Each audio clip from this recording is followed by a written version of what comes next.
पुढची बातमी पाहूयात। स्थानिक स्वराज्य संस्थांच्या निवडणुकीमध्ये पवार काका पुतणे हे एकत्र येण्याचे संकेत रोहित पवारांनी दिलेत। त्यानंतर पिंपरी चिंचवडमध्ये शरद पवार गटाच्या सुरात अजित पवार गटानेही सूर मिसळत दोन्ही राष्ट्रवादीने एकत्र लढण्याची तयारी दर्शवली आहे। दोन्ही राष्ट्रवादी एकत्र आल्या तर आम्हाला आनंद होईल असं म्हणत अजित पवारांच्या राष्ट्रवादीने शरद पवार गटाच्या सुरात सूर मिळवलाय। दोन्ही गटाच्या शहराध्यक्षांशी संवाद साधलाय आमचे प्रतिनिधी नाझीम मुल्ला यांनी। पाहूयात।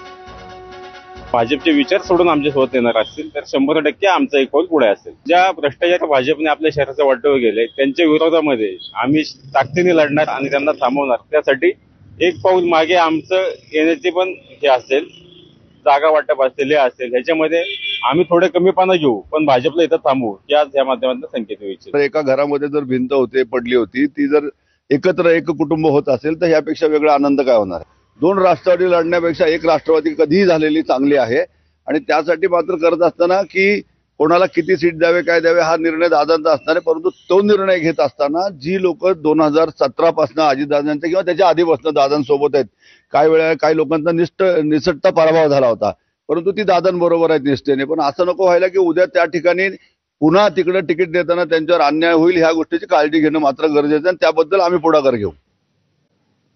पुढची